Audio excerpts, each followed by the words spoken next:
Televisa presenta.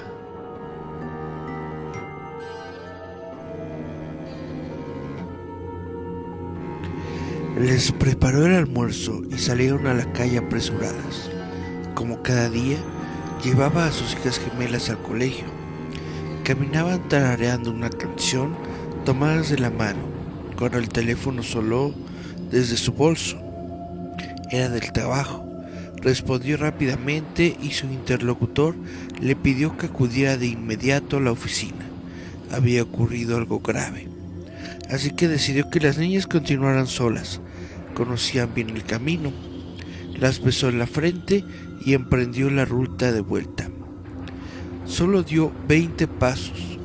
A sus espaldas, el ruido de un fuerte golpe seguido de un frenazo hizo que volteara la cabeza con una expresión de horror en el rostro. Los cuerpos de las dos pequeñas yacían inertes bajo un camión. Todavía estaban tomadas de la mano. La mujer se sumió en una profunda depresión de la que consiguió salir con un nuevo embarazo. Por ironía del destino, en su vientre estaban cobrando vida dos niñas gemelas. Cuando dio a luz, el asombroso parecido con sus hijas fallecidas sorprendió a más de un vecino. A medida que las pequeñas crecían, la madre se volvió más y más protectora. Le aterrorizaba la idea de que pudiera perderlas. Un día, de camino al colegio, las hermanas se adelantaron y corrían ante la atenta mirada de la mujer. En cuanto pusieron un pie en el asfalto, una férrea mano las detuvo con brusquedad. Entre sollozos desconsolados, su madre les rogó que no cruzaran nunca sin su permiso. No pensábamos en hacerlo. Ya nos atropellaron una vez, mamá. No volverá a ocurrir. Desde entonces, algunos viajeros aseguran que al pasar por ese tramo, unas interferencias se cuelan en la radio y se escucha una misteriosa melodía. El tarareo de unas niñas. Bueno, hola, ¿cómo están todos? Esto es Visitantes Nocturnos. Cari Santiago, primeras en los mensajes de Facebook. Muchas gracias, Cari, por estar aquí con nosotros. Y bueno, les voy a platicar que esta noche, vamos a hablar sobre la tamalera, una tamalera muy especial, justamente porque acaba de ser recientemente el 2 de febrero, que es un día que se asocia mucho con los tamalitos. Pues se me ocurrió echar de una vez esta historia muy interesante sobre la tamalera de la Portales. En la calle Pirineos 15 bis, en la colonia Portales, Ciudad de México, María Trinidad Ramírez Poblano vivía junto a Pablo Díaz Ramírez, padrastro de sus 3 hijos y quien se ganaba la vida como peluquero. Ella vendía tamales frente a una panificadora en Ermita, Iztapalapa, casi esquina con Emiliano Zapata. Por ello, era conocida en su colonia como la tamalera. Sin embargo, su historia la llevaría a ser mejor conocida como la tamalera de la Portales. Nada era sencillo en aquel hogar. Díaz Ramírez no trabajaba y solía maltratar a sus hijastros. Cansada de los incontables abusos cometidos, la noche del sábado 17 de julio de 1971, María Trinidad llevó a cabo lo impensable: asesinar a su marido.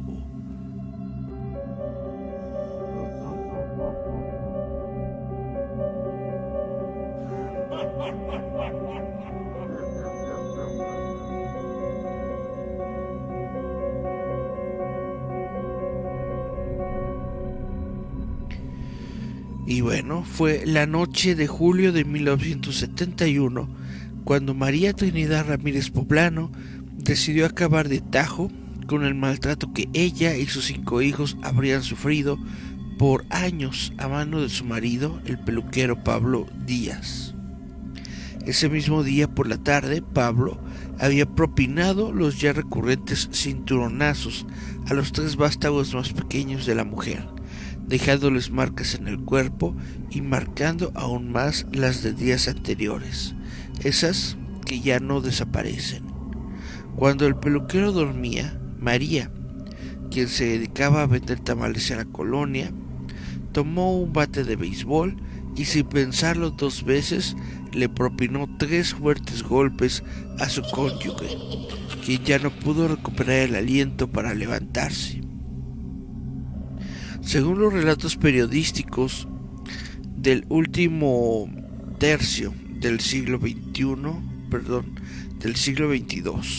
en especial el periódico La Prensa, refieren que al ver a su marido ensangrentado e inconsciente, la mujer, con cabeza fría y el cuerpo tembloroso, tomó la decisión más difícil de su vida: descuartizar el cuerpo, meterlo en algunos costales de la Conasupo que tenía para trasladar la hoja de maíz con los que envolvía los tamales y tirar los restos en la calle.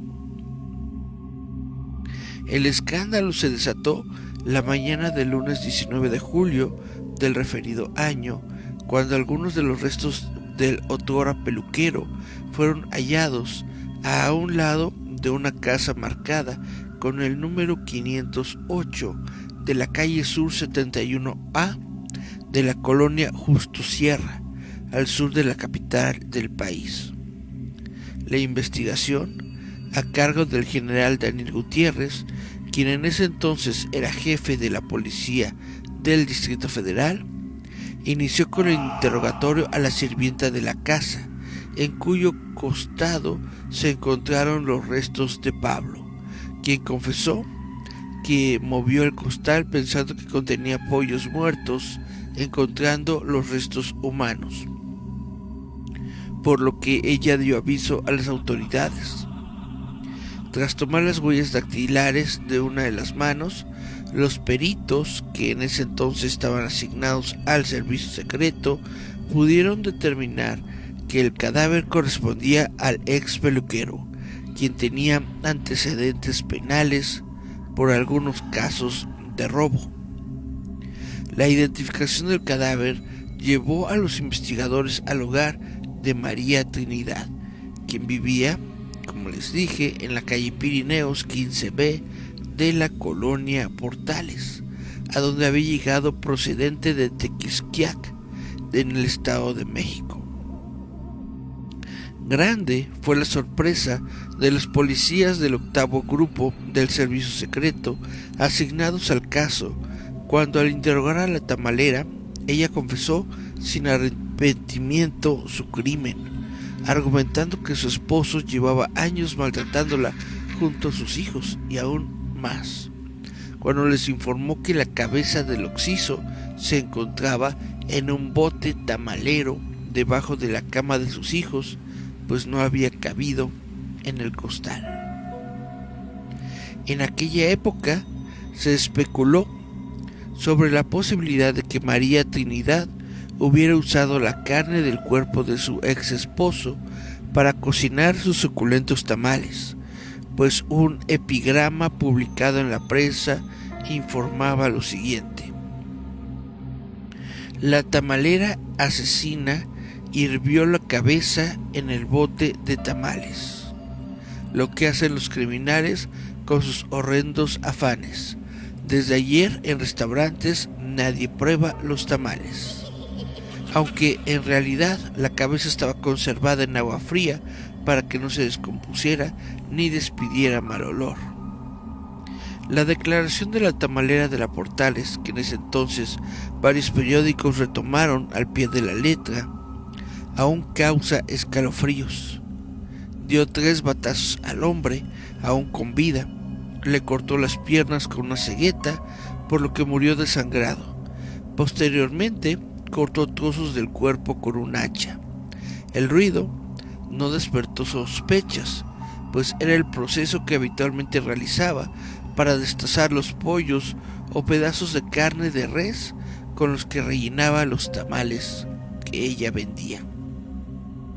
El 29 de julio de 1971, María fue condenada a 40 años de prisión por homicidio, violación a la Ley General sobre Inhumaciones y profanación de cadáver. Finalmente, terminó purgando 20 años en el Centro de Reclusión Femenil de Tepexpan, Xochimilco, y en Santa Marta, Acatitla.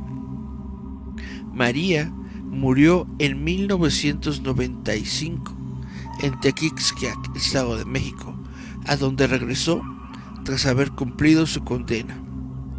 De sus hijos, nada se volvió a saber.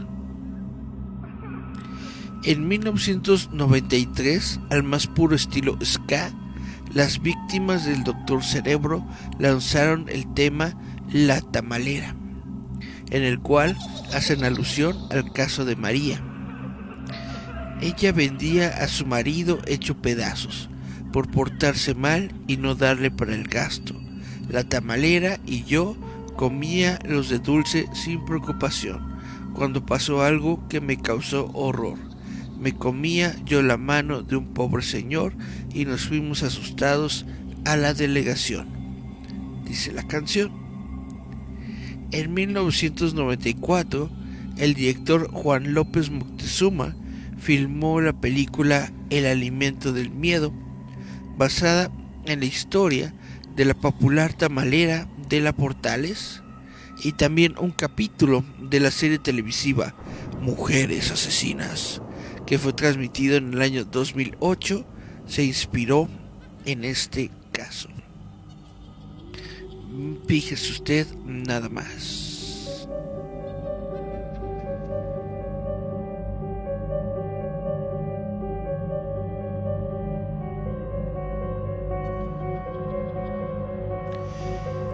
Y bueno, algunas claves sobre el caso y lo que pasó con ella tras su arresto.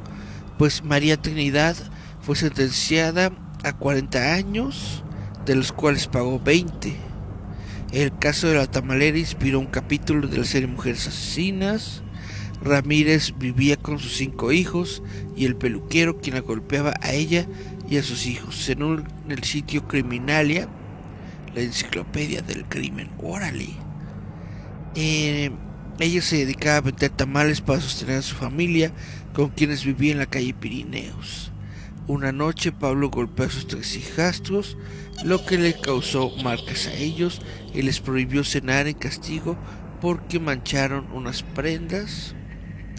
María Trinidad, en venganza, tomó el bate de béisbol y golpeó en varias ocasiones la cabeza de su esposo.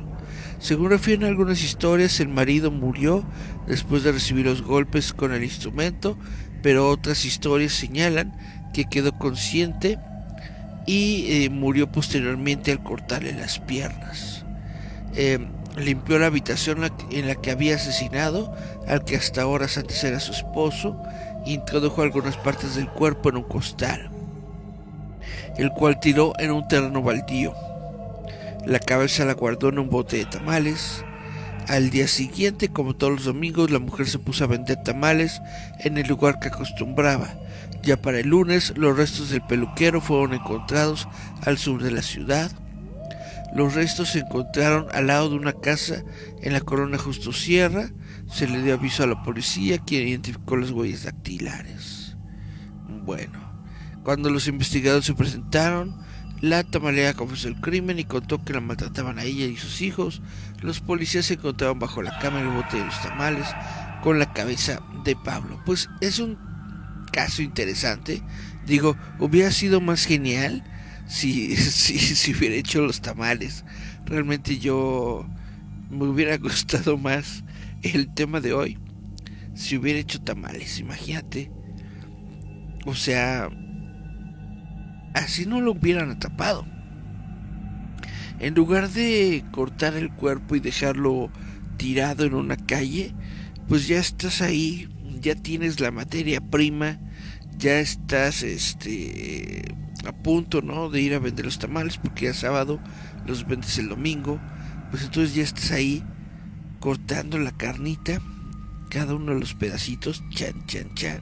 Le pones hasta buena carnita, ¿no? Lo dejas bien servidito, masita, carnita, órale, a la olla de los tamales.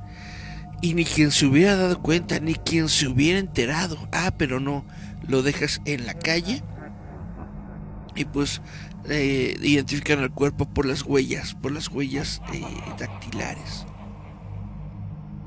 No, muy mal. Dice, vamos a los mensajitos. Dice Yasmín Flores López, buenas noches. Hola, buenas noches, Jazz, ¿cómo te va? Dice Cari Santiago, sí vi el episodio de Mujeres Asesinas, ándale. Dice Miriam Maximov, tamalitos a la prehispánica. Y dice Cari Santiago, al puro estilo de Sweeney Todd.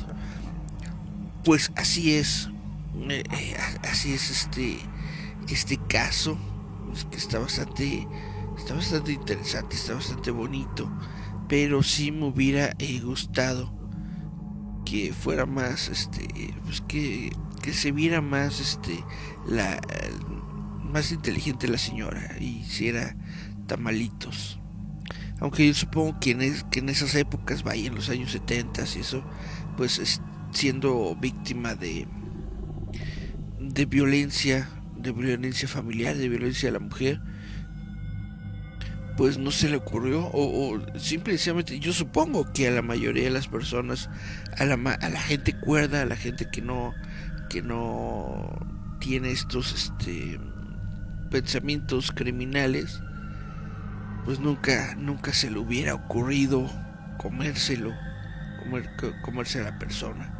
Chan, chan, chan. Y pues entonces, ¿eso qué quiere decir? Que estoy bien mal. Vamos a buscar, permítanme, estoy viendo a ver si puedo encontrar otra historia así interesante. Vamos a ver, el Santa Claus asesino, pero ya pasó la Navidad.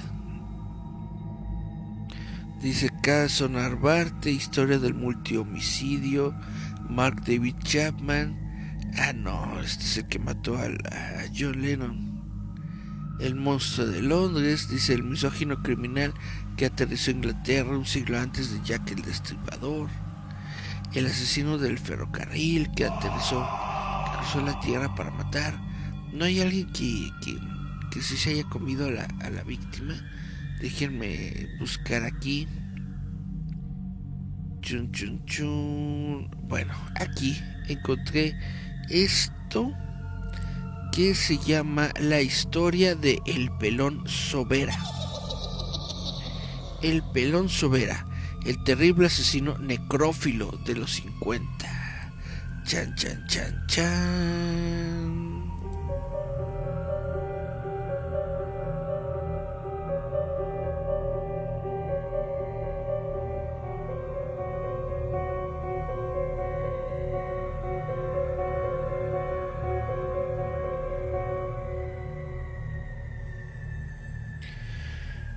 Dice, la esquizofrenia, esa enfermedad mental que descontrola los sentidos y que tiene su origen en factores genéticos, químicos y hasta ambientales, ha cobrado demasiadas víctimas alrededor del mundo, tanto pacientes que incurren en suicidio, diagnosticados o no, como personas que viven alrededor de algún enfermo o que lo encuentran por mera casualidad.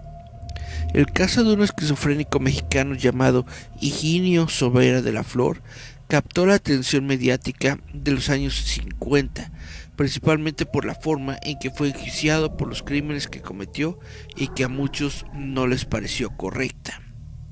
Sobera, descendiente de una familia acomodada, nació en la Ciudad de México en un lejano 1928, Su padre fue un migrante español que llegó a tierras aztecas a hacer fortuna, y su madre era hermana de Noé de la Flor Casanova, abogado y poeta que fungió como gobernador de Tabasco del 43 al 46.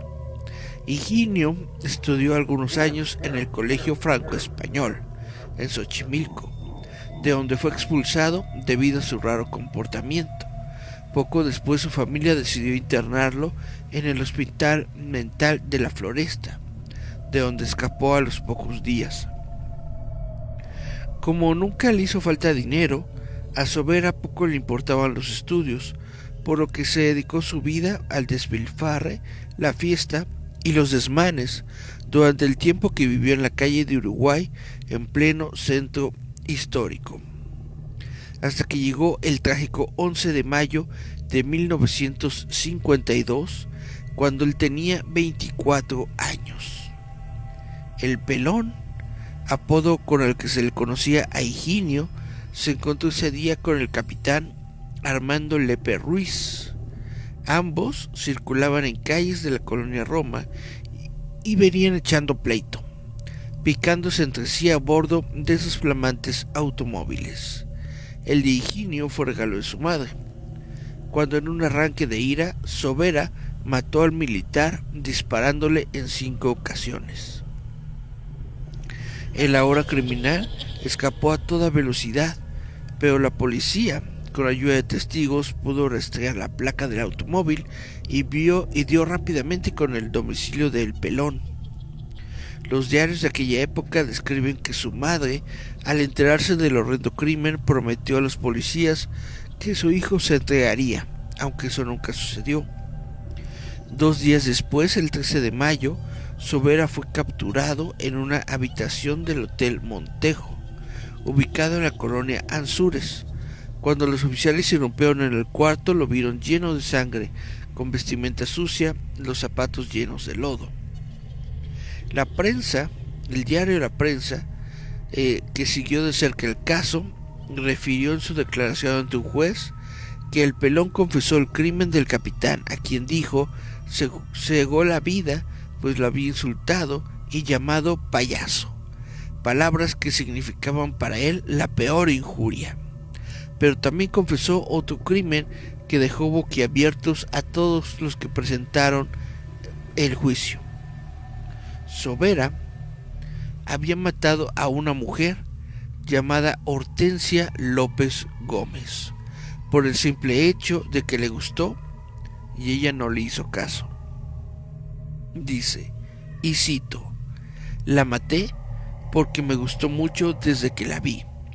Le hablé con buenas palabras, no me hizo caso y su desprecio me enfureció.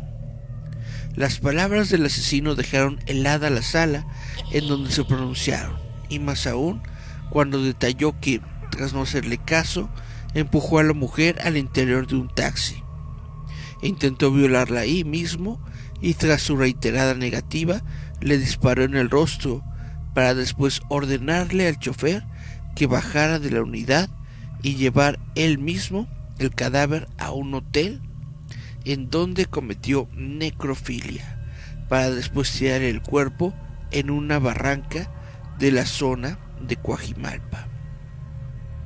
El caso fue tan sonado que sectores de la sociedad clamaron al entonces presidente Miguel Alemán que dictara la pena de muerte para el sádico asesino, quien finalmente terminó cumpliendo una pena de 15 meses en Lecumberri para después ser trasladado al Hospital Psiquiátrico Samuel Ramírez Moreno, ubicado en Valle de Chalco, de donde salió en el año 1985.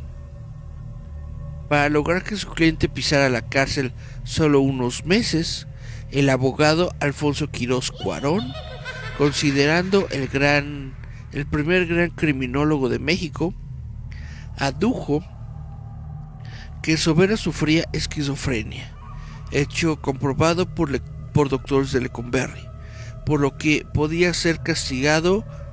no podía ser castigado, como cualquier otro criminal. hecho que marcó un parteaguas en el trato judicial a los enfermos mentales en el país. Se dice que tras salir del hospital psiquiátrico, el pelón Sobera deambuló por calles de Xochimilco, en donde murió de causas naturales en el año de 1992. Chan, chan, chan. Desde muy pequeño, Higinio se quejaba, pues decía que le dolía el cabello. Por eso, cuando tuvo edad de decidir por sí mismo, tomó unos centavos de la cómoda de su madre y se fue a la primera peluquería que encontró para pedir que lo raparan pelón. Desde esa fecha jamás se volvió a dejar crecer el cabello. Imagínate. Higinio sufría de pequeños ataques incontrolables e indescifrables de risa, además de que hablaba solo y siempre pensaba que los demás lo estaban insultando, por lo que estaba a la defensiva. Tenía un hermano, del cual no se volvió a saber nada tras quedar internado en un hospital psiquiátrico de Barcelona por una crisis nerviosa. Aunque el diagnóstico oficial de que Sobera sufría de esquizofrenia se levantó en Lecumberri, crónicas de la época refieren que su madre ya sabía de su enfermedad, pues cuando estuvo internado en la Floresta, los médicos se lo dijeron, pero ella prefirió guardar silencio. Chan, chan, chan. Chan, chan, chan, chan. Dígame usted, ¿qué opina? ¿Qué opina? ¿Qué opina? ¿Qué opina? Dice Cari Santiago, mañana me compraré un tamalito. Porque arriba el comentario de Gerardo, primero dice buen sombrero, gracias. Y después dice, ahora me gustan menos los tamales. Por eso Cari respondió que mañana se comprará uno. Chan, chan, chan. Pues como ven este segundo caso. Este segundo caso está más escabroso. Es una persona enferma, es una persona que tenía esquizofrenia. Y esa esquizofrenia será la que obligó a esta persona a cometer crímenes. No podía controlar sus actos, tenía forzosamente que tomar las cosas, aunque no fueran suyas, en este caso a la mujer.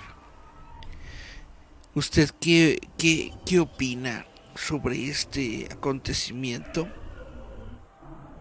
Y bueno, esta siguiente historia que le voy a leer será la historia de El Chalequero. El Chalequero, el terrible asesino serial del Porfiriato. Acompáñeme a escuchar esta triste historia.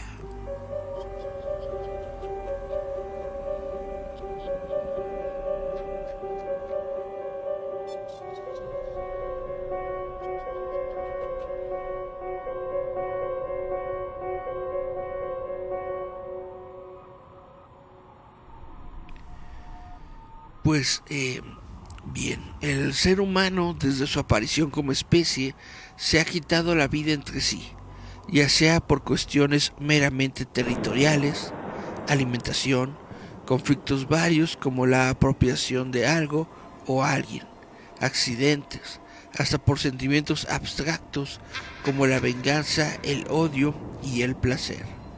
En la Tierra se tienen registros de masacres multitudinarias desde hace más de 9000 años, mismas que continúan hasta el día de hoy, producto de intervenciones militares entre naciones. La historia no ha cambiado. Se considera a un asesino serial a aquel que, ataviado con un traje o uniforme, da una orden que en minutos, quizá horas, puede acabar con la vida de cientos o miles de personas. La ciencia establece que un asesino es aquel que actúa con alevosía, con ensañamiento y que obtiene una compensación en la consumación del acto. México no es ajeno a masacres y casos como el de Tlatelolco del 68, Acteal del 97 o Ayotzinapa del 2014. Órdenes dan, órdenes vienen y en pocos casos la justicia se hace presente. Hay individuos solitarios, la mayoría, que asesinan por puro placer. Sean psicóticos o incluso mentalmente sanos, provienen de un entorno violento, de abusos y falta de empatía, y cuando quieren adquieren conciencia de que pueden doblegar a alguien, actúan de manera violenta obteniendo placer o un simple y abstracto sentimiento de justicia. Uno de estos personajes, quien siempre se desenvolvió como un ser más del Distrito Federal, pasando desapercibido entre la urbe, fue Francisco Guerrero Pérez, el Chalequero, que vivió a finales del siglo XIX e inicios del XX en la zona de Peralvillo, muy cerca de Tepito y La Lagunilla. Fue contemporáneo de Jack el Destripador. El mexicano emuló sus crímenes sin siquiera saberlo. A El Chalequero se le considera el primer feminicida de México, y es que por años mató mujeres, la mayoría prostitutas, a las cuales estrangulaba y degollaba para después tirar sus restos en el río Consulado.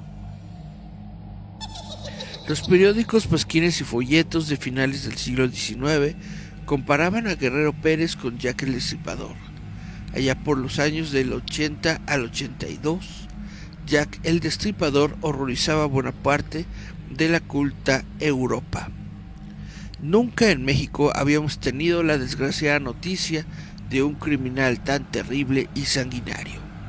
Desde hace 20 años se venían registrando crímenes tras crímenes, hasta la suma de 17 mujeres degolladas horriblemente, según refiere el Imparcial.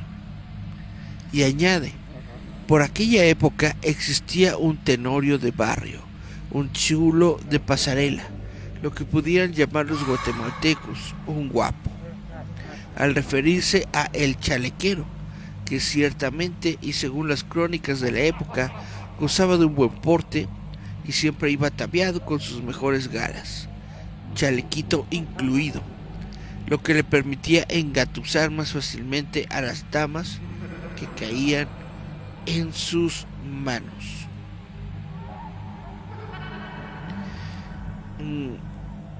Para el periodista Bernardo Esquinca, este asesino que puso en jaque a las autoridades capitalinas de aquel entonces es uno de los personajes que impulsaron el llamado boom de la nota roja que se mantiene hasta la fecha. Esquinca lo utiliza como uno de los personajes principales en su libro Carne de Ataúd, historia en la que el chalequero, además de aparecer en la portada, le sirvió como referente para reflejar los vicios del porfiriato, pues el propio dictador le perdonó la vida en una ocasión al revocarle la pena de muerte para imponer en su lugar 20 años de cárcel. Además de que el asesino murió en 1910, justo cuando se desató la Revolución Mexicana. Según las crónicas porfiristas, el apodo del asesino provenía de dos probables y yuxtapuestas razones. Una era su porte elegante, en cuya vestimenta nunca podía faltar el chaleco, y la otra del hecho de que sostenía relaciones sexuales con sus víctimas a chaleco, sinónimo popular de a la fuerza. Se calcula que entre 1880 y 1888 asesinó a 20 mujeres, prostitutas la mayoría, además de a una anciana. En aquella época, él mismo confesó que lo que lo llevaba a realizar el sanguinario acto era un deseo de acabar con el pecado en el que incurrían sus víctimas. El ya que el destripador mexicano encaja perfectamente en el perfil de asesinos que algunos especialistas llaman ángeles de la muerte. Son aquellos que se creen con el derecho de matar a alguien a manera de misericordia. Esos que consideran que es mejor que las personas mueran a que sufran o cometan pecados que tarde o temprano los llevarán al infierno. La terrible carrera del chalequero terminó cuando murió en prisión en 1910 a los 70 años. Antes de su última condena, libró la pena de muerte cuando Porfirio Díaz revocó su sentencia y le dio 20 años de prisión. Sin embargo, apenas se cumplió su condena, pues lo indultaron por error en 1904. Volvió a pisar la cárcel cuando en 1908 asesinó a una anciana que, según su propia declaración, lo había hecho enojar. Nunca más volvió a ver la luz del día sin unos barrotes de por medio. Las ilustraciones de Posadas. A uno de los ilustradores más importantes que ha dado México, José Guadalupe Posada, se le atribuyen algunas imágenes del perverso asesino. En 1887, cuando en la prensa se dieron a conocer los crímenes, los ilustradores utilizaban imágenes comerciales, pero este caso en particular ameritaba un trabajo más elaborado y detallado. La mayoría de imágenes que se conocen del chalequero provienen de la imprenta de Antonio Vanegas Arroyo y fueron publicadas en el Imparcial y en el Monitor Republicano. En estos grabados se aprecia la figura sombría del hombre, tal como lo describen los testimonios de la época, con un cuchillo en su mano izquierda, degollando a mujeres. Esta imagen sería utilizada tiempo después para ilustrar las derrotas de los alzados carrancistas. Una mujer degollada.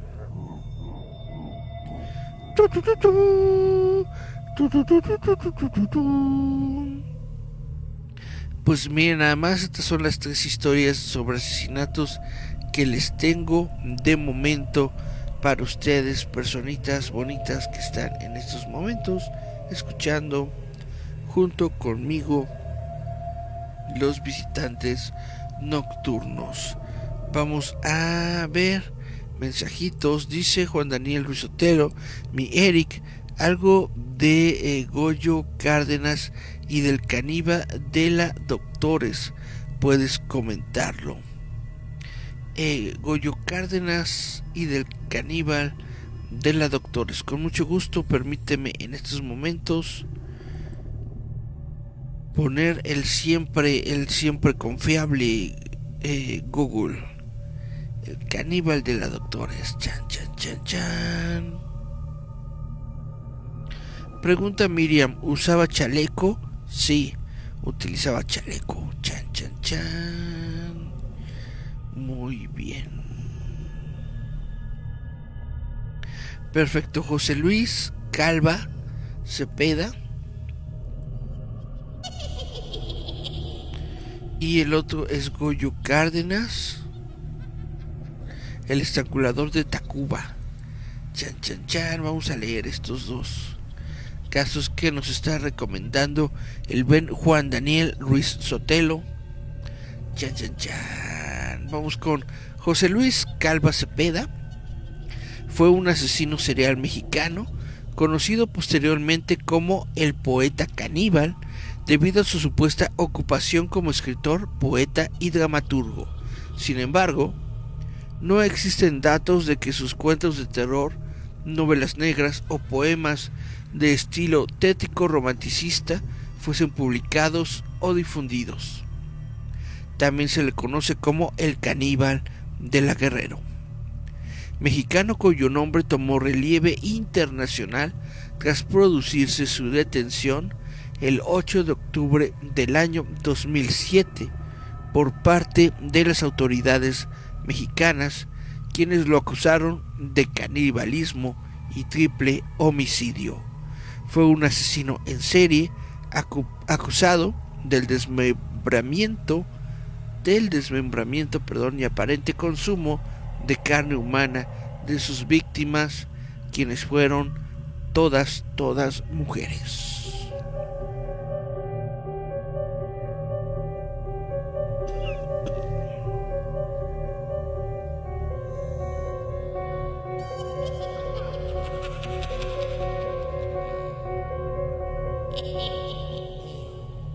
Bueno, fue sorprendido por las autoridades en su casa después de una denuncia iniciada por los familiares de su pareja sentimental, quien fue Alejandra Galeana Garavito, mujer de 32 años y madre de 2 hijos, que previamente había descuartizado en su casa. Sin embargo, el 16 de octubre se declaró culpable del asesinato ante la Fiscalía del Distrito Federal, pero negó haber practicado el canibalismo. Declaraciones que no hicieron mover la postura del fiscal Gustavo Salas, que mantiene la línea de la premeditación y la consumación del acto caníbal, puesto que, según dice, en la sartén se encontraron restos de esta carne, un plato con cubiertos y hasta con un limón, que nos hace presumir que las consumió. Ándale, con limoncito para que sepa mejor. En la calle del Sol número 76, la policía encontró el tronco de Alejandra, que fue reportada como desaparecida el 5 de octubre de 2007 por sus familiares, dentro de un armario. Las otras partes cortadas a trozos fueron halladas en el refri, mientras que el antebrazo estaba recién frito en la sartén. José Luis Calva Cepeda tuvo que prestar declaración en el hospital de Choco, en la colonia General Pedro María Anaya, puesto que al ser sorprendido por los agentes de la autoridad se tiró por la ventana, sufriendo una conmoción cerebral leve. Se le vinculó también con el asesinato de otra de sus exnovias, a quien encerró en un automóvil desnuda para que no pudiera escapar. Al llegar a un basurero la descuartizó. De este caso también se relacionó la muerte de una sexo servidora que tenía características similares de descuartización a las otras 2 mujeres asesinadas por él. Esto lo declaró un hombre que dijo haber tenido una relación homosexual con el caníbal y quien confesó haberle ayudado en la descuartización de una de sus novias. El hombre también fue condenado a prisión el 11 de diciembre de 2007. Presuntamente lo mandaron a matar dentro del penal. El 18 de octubre de 2007 salió a la luz un expediente de la Fiscalía en donde se detalla la vinculación con otra exnovia que presuntamente fue maltratada por José Luis Calva Cepeda. Se trata de Olga Livia, una profesora de inglés de 23 años, a quien obligó a ver películas pornográficas de zoofilia y a tener relaciones sexuales sadomasoquistas. ¿Por qué zoofilia? Bueno, muerte y presunto suicidio. Calva Cepeda murió el 11 de diciembre de 2007 tras presuntamente ser asesinado en una celda de la cárcel y fingiendo un presunto suicidio que el caníbal de la Guerrero cometió mediante un cinturón. A Calva lo mandaron matar, ya que, según declaraciones de su hermana, cuando se reconoció su cadáver en el CEMEFO, Calva Cepeda presentaba marcas de tortura y una presunta violación por parte de los internos, quienes supuestamente le metieron un palo por sacrosanta cavidad y le destrozaron los genitales. La hermana también declaró que el cinturón con el que su hermano presuntamente se había ahorcado no correspondía al de él. Además dijo que José Luis Calva, antes de morir, se había vuelto loco y mirándola decía: "Soy el caníbal". En el velorio de Calva Cepeda, El hermano de una de las mujeres que asesinó trató de entrar para abrir el ataúd y comprobar que dentro de él se encontraba José Luis, pero las autoridades lo impidieron. Solo existe una obra conocida de José Luis Calva Cepeda, y es su novela titulada Instintos Caníbales o 12 días, la cual nunca fue publicada. La novela fue encontrada en su apartamento. Tenía en la portada una foto de Anthony Hopkins en el papel del famoso asesino Hannibal Lecter, de la película El silencio de los inocentes. Se trata de una recopilación de poemas que relatan una trama que mezcla temas como la coprofagia, el sadomasoquismo, sexo y canibalismo. El escrito fue secuestrado por la policía y nunca se supo más sobre él. Actualmente es considerado un libro perdido. Chan, chan.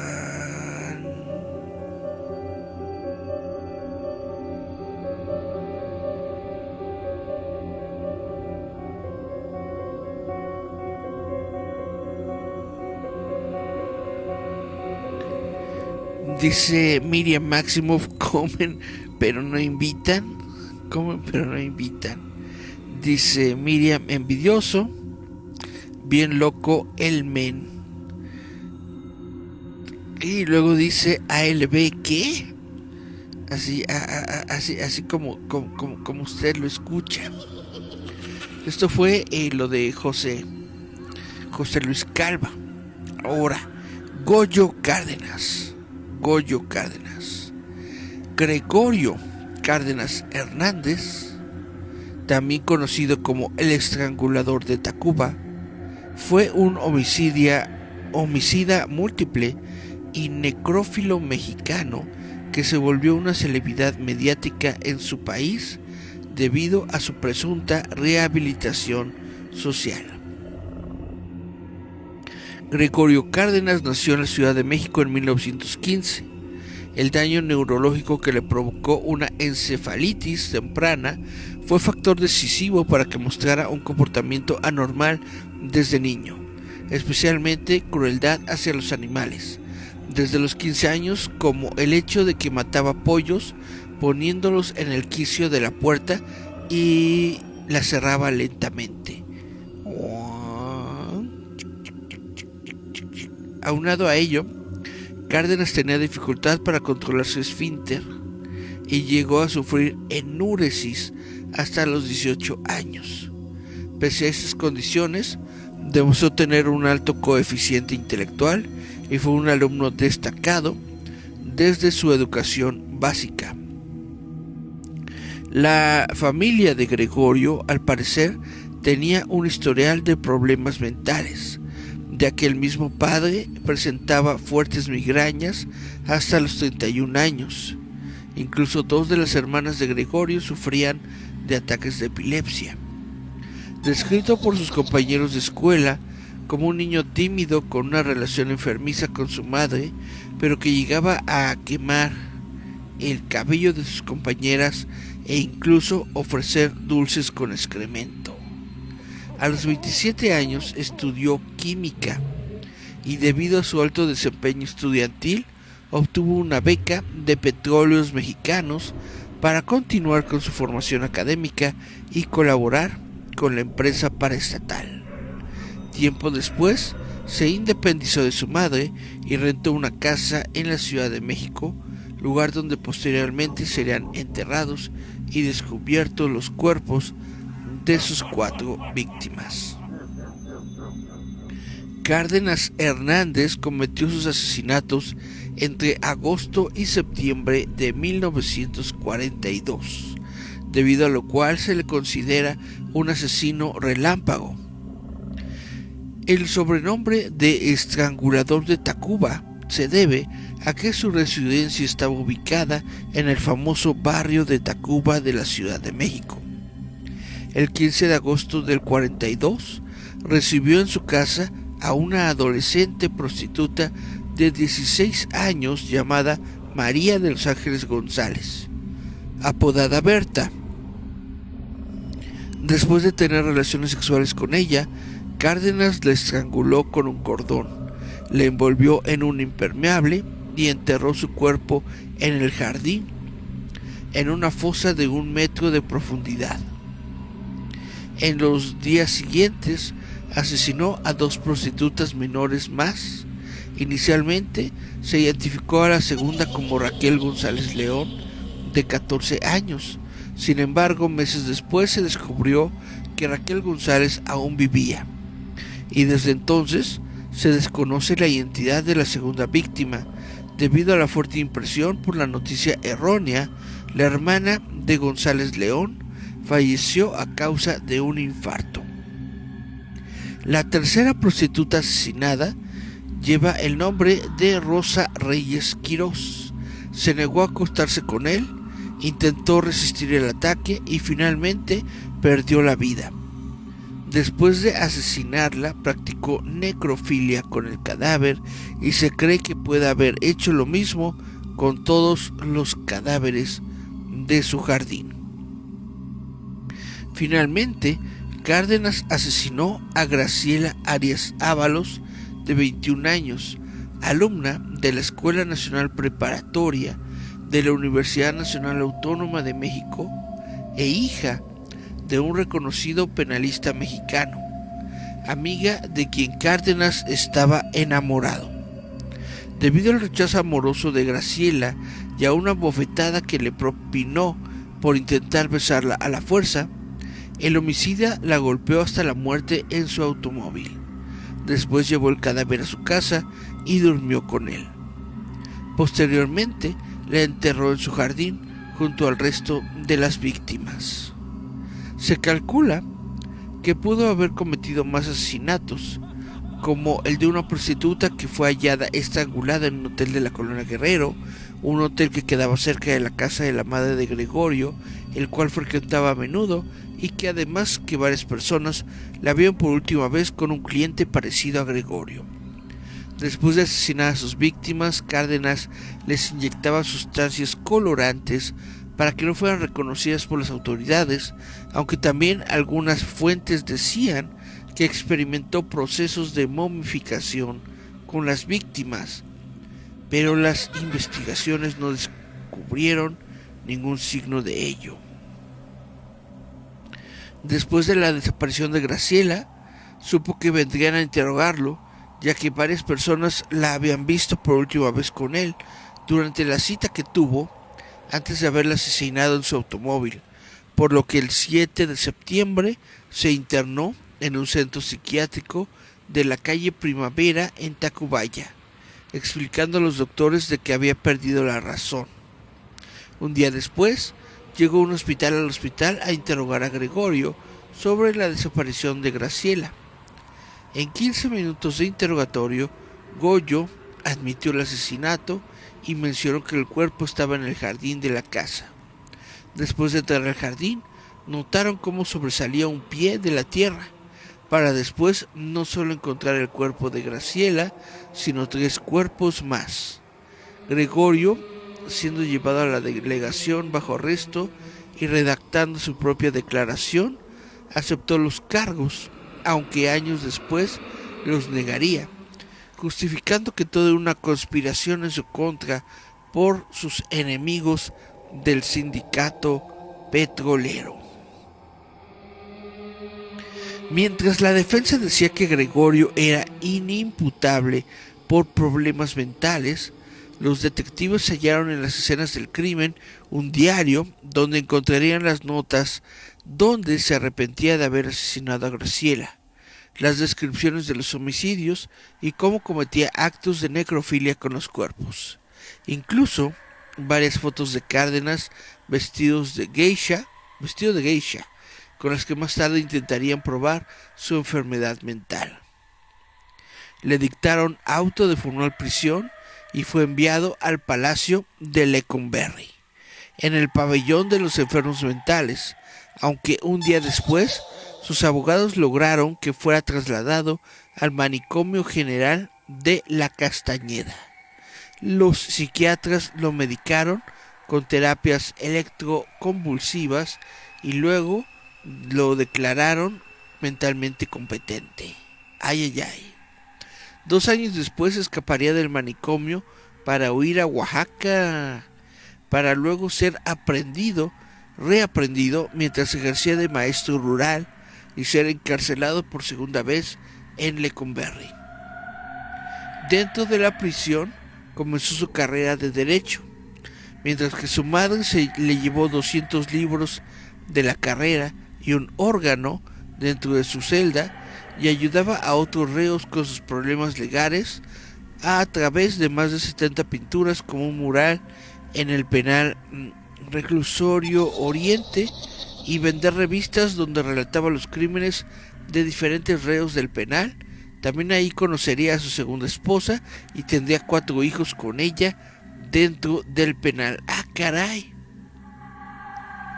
El 8 de septiembre de 1976, el presidente Luis Echeverría Álvarez determinaría una celebridad por su presunta rehabilitación social y le concedió un indulto presidencial, y el juez Raúl Gutiérrez Márquez determinó que Gregorio Cárdenas no fue legalmente responsable de sus delitos por enfermedad mental hace 34 años atrás y sería por lo tanto puesto en libertad, donde terminaría su licenciatura en Derecho. Tiempo después sería invitado a la Cámara de Diputados, donde fue presentado como un ejemplo de criminal rehabilitado y de poder incorporarse a la sociedad. Sería homenajeado y ovacionado como un gran ejemplo para la sociedad mexicana, hasta incluso tenía planes para dedicarle una estatua en su honor. También fue invitado a exponer sus obras y venderlas. Obras de teatro se mostraron como El criminal de Tacuba, la cual demandó por mostrar escenas de los asesinatos y referencias a su sexualidad por las imágenes de geisha que se descubrieron en su casa en el 42, y ganó la demanda. Gregorio Cárdenas pues moriría en el año de 1999 por causas naturales a los 84 años. Pobrecito, no alcanzó a ver el episodio 1 de Star Wars. Tiempo después de salir de prisión, Cárdenas ingresó a la entonces Escuela Nacional de Estudios Profesionales Aragón, que hoy se llama FES, la FES Aragón de la UNAM, donde se tituló en Derecho en el 82, con la tesis Insuficiencia de nuestra legislación en la inimputabilidad por ausencia o disminución de capacidad mental. Chan, chan, chan, pues nada torpe, nada tonto este señor Gregorio, es lo que yo opino.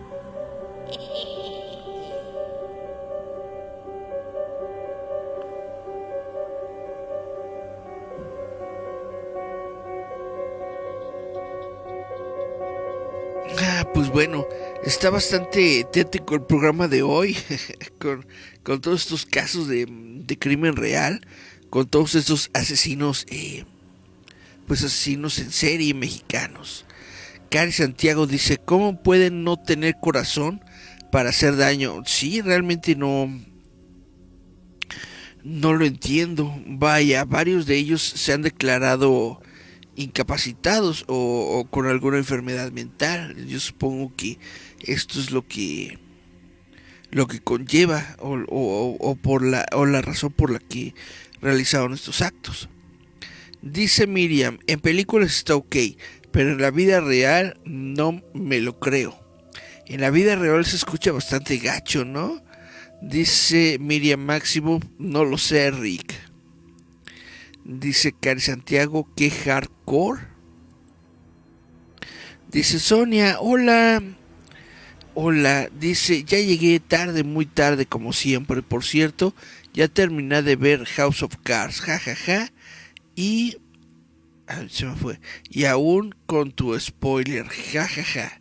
Está muy bonita la serie de House of Cards. Está muy buena la serie, a pesar de que pues al final se muere el esposo y se queda solamente la mujer con el show. Pero pues fue buen programa mientras duró. Miriam Maximoff dice muy fuerte, ya no me dan ganas de salir. Está muy cañón, ya uno no sabe lo que se puede encontrar en la calle. No sabes si te puedes encontrar uno de estos señores desconcertados, locos, o si te puedes encontrar un drogado, etcétera, etcétera, etcétera. Realmente uno ya no sabe. Y más sobre si eres mujer.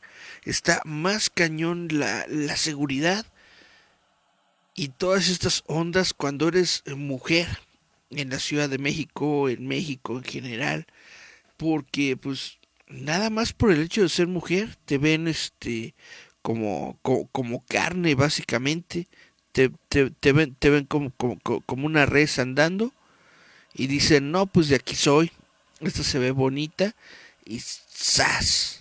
Está muy feo, muy feo, muy feo el asunto. Está muy fea la seguridad. Dice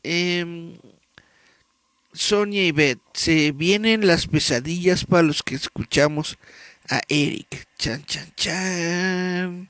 Este sí deja más pesadillas, ¿no? Que las historias de terror. Dice Sonia y Beth, y mata a Dog. No lo olvides. Supongo que es otro Dog. Dice Gerardo Valdés Uriza, muy buen programa. Ah, caray. Dice Daniel Ruiz Otelo.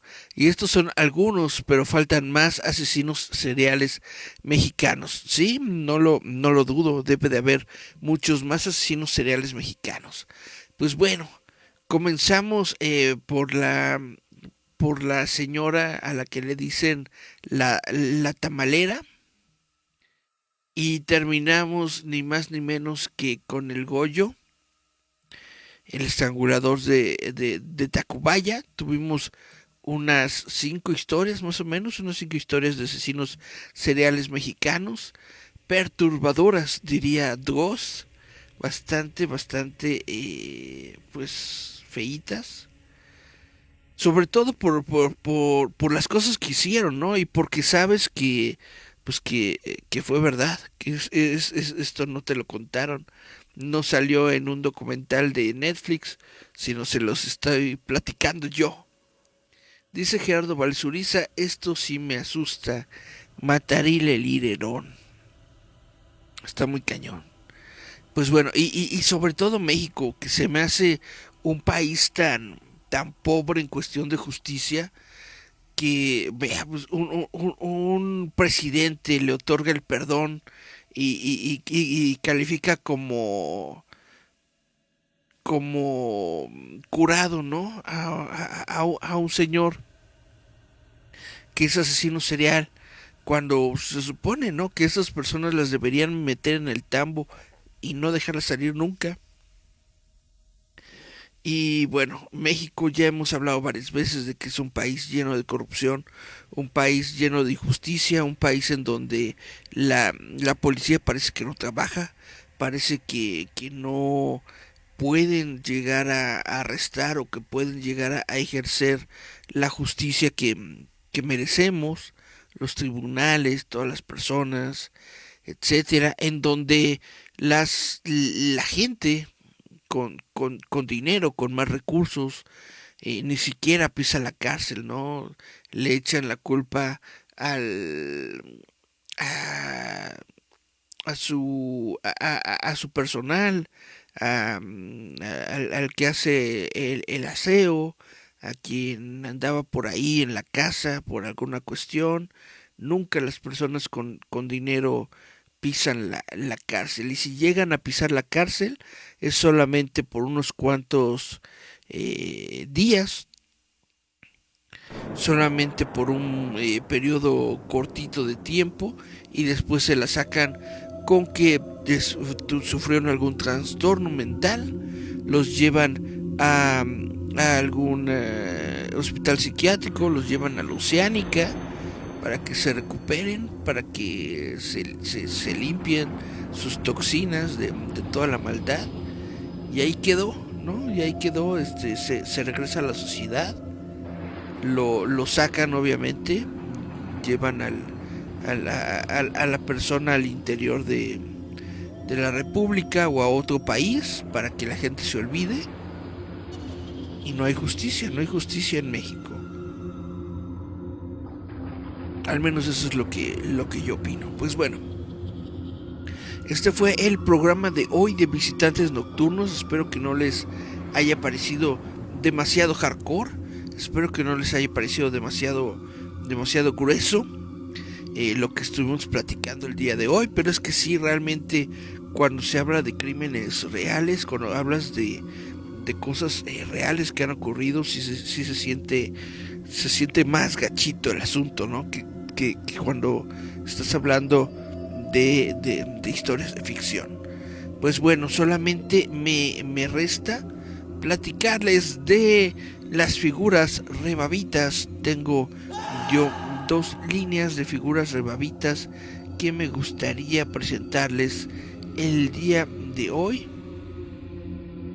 Les voy a presentar primero mi segunda línea, en la que tengo ni más ni menos que a Vampirella.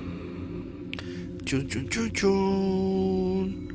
Tengo ni más ni menos que a Barbarella. Y tengo a Elvira, la dama de la noche. Chun, chun, chun, chun. Esta es el Wave, la serie de Iconos, así le puse a esta serie, Iconos.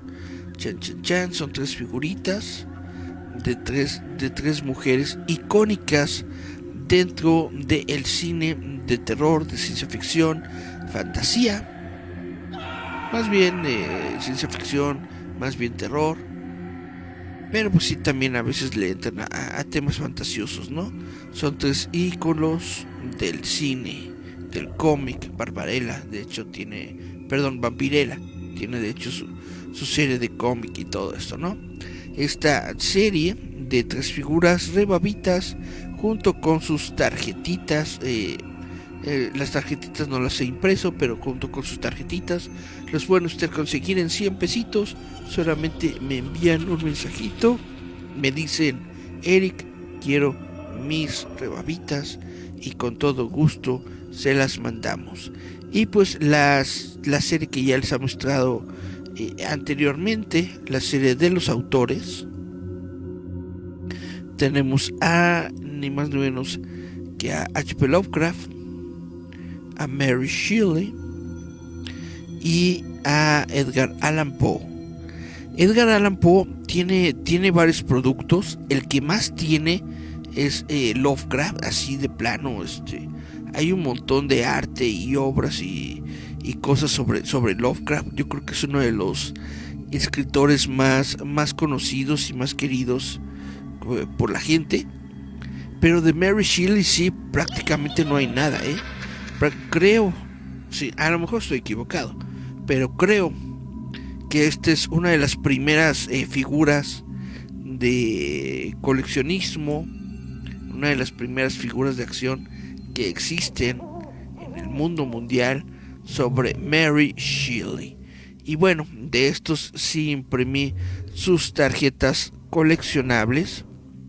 Si se llevan sus figuras, las figuras vienen también con tarjetas coleccionables. Aquí está el buen Poe, Edgar Allan Poe. Aquí está Mary Shelley. Y también se encuentra H.P. Lovecraft. Tienen sus tarjetitas coleccionables entonces, para que ustedes se las lleven, para que jueguen con ellas, para que armen su propio juego de cartas. A lo mejor pueden armar su memorama rebabitas. Chan, chan, chan. Bueno, pues esto es lo que les tengo yo de anuncio en este día, en los mensajes parroquiales de Visitantes Nocturnos. Ya lo sabe, si usted se interesa por alguna de estas colecciones de figuras, solamente tiene que enviarme un mensajito, enviarme un WhatsApp, un inbox por la página de Roboto, y con todo gusto se los hago llegar a la puerta de su hogar. Y bueno, vamos a ver si ya de plano no tenemos más mensajitos. Dice Miriam Sorel, no sé quiénes son, pero compren. Chan, chan, chan. Dice Miriam, me gustó bastante este programa, tanto que nada más escuché imaginando escenarios. ¡Órales! Dice Cari Santiago, qué programa tan variado, increíble. Variadito. Es como taquito de surtida. Dice Miriam, yo le voy a Poe, me gusta más su trabajo. Sí, Poe es muy prolífico, tiene muchas obras, y tiene obras muy variadas, tiene poesía, tiene ciencia ficción, tiene terror, es muy variado y prolífico el señor Edgar Allan Poe. Dice Miriam, todas las rebabitas tendrán su tarjeta. Así es, Miriam, al menos todas las figuras rebabitas que estoy haciendo de esta nueva serie, todas tienen su tarjetita coleccionable. Dice Juan Daniel, este programa está muy bueno. Gracias, Juan Daniel. Dice Miriam Maximoff, tengo una idea para el siguiente programa. Con todo gusto, déjame tu idea y aquí la armamos. Miriam Maximoff, pero eso por inbox. Ok, vaya. Pues espero tu inbox, Miriam, para que me digas tu idea de que podemos hablar en un próximo programa de Visitantes Nocturnos. Pues bueno, yo creo que esto fue lo que tuvimos como mensajes el día de hoy. 5 personas conectadas en audiencia. Muchas gracias a todos los que están conectados, a todos los que estuvieron conectados escuchando las historias del día de hoy.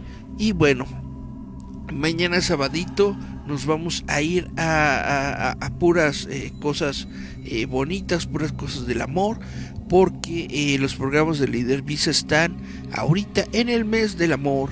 Vamos a escuchar a Juan Daniel Ruiz Sotelo hablar de películas amorosas.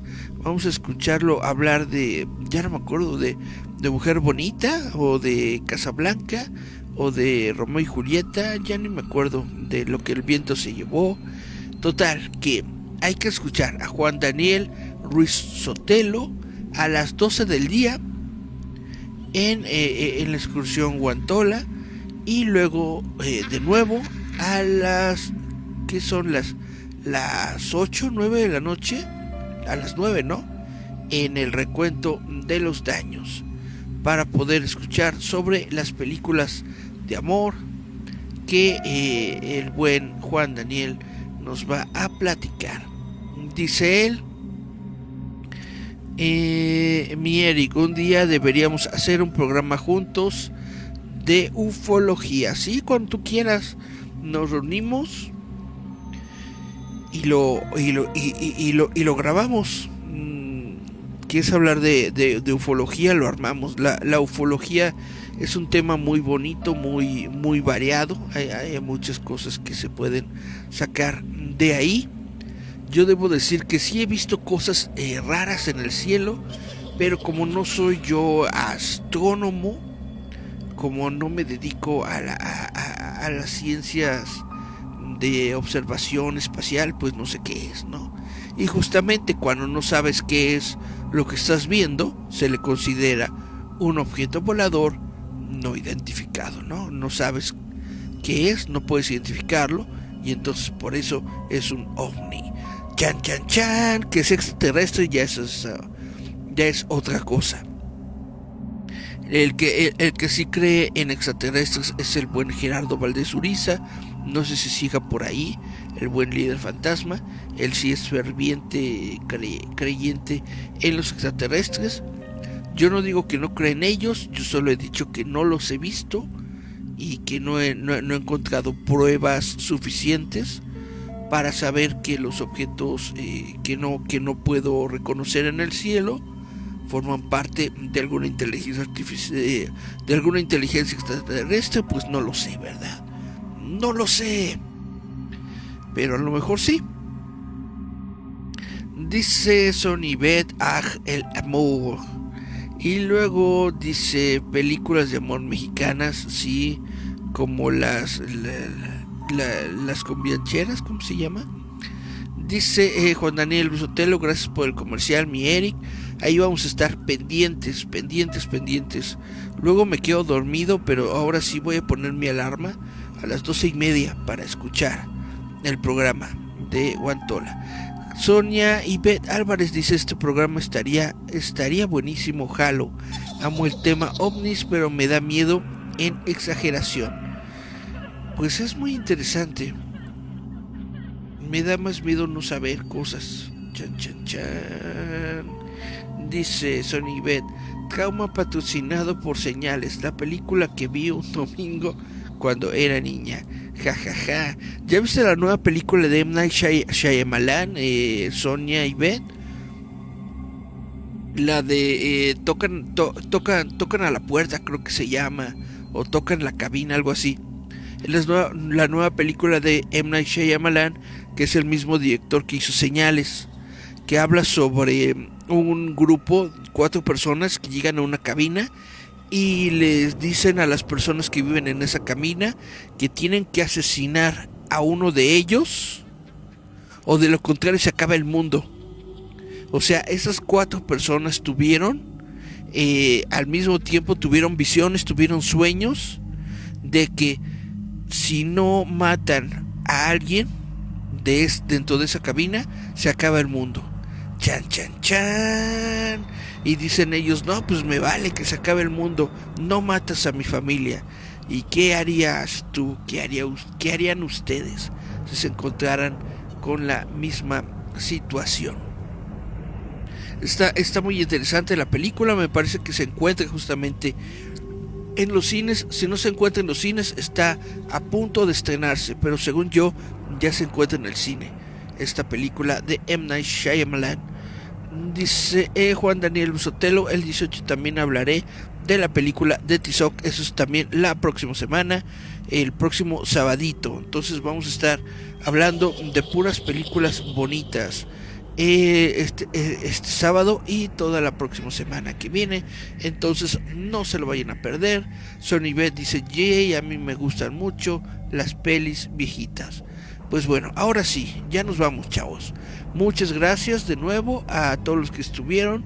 Muchas gracias a todos los que mandaron comentarios. Realmente me halagan mucho con sus comentarios, con sus aportaciones. Dice Sonia, no ha salido, creo, fui antier, ya tenía mucho que no iba, apenas vi Avatar, jaja. Dice Cari, descansa, cuídate mucho. También Cari, descansa. Voy a ir a ver si todavía quedan tamalitos o algo en el refri, pero bueno, ya es de noche, vámonos a dormir, vamos a cenar algo y a dormir. Dice Sonia, buen programa, señor Roboto, lo queremos. Muchas gracias, Sonia y Ben. Pues bueno, yo fui El Contreras Ayala, esto fue Visitantes Nocturnos, esto fue Roboto.mx. Ahora sí, nos escuchamos, vemos la próxima semana, chavos. Chao, chao, chao.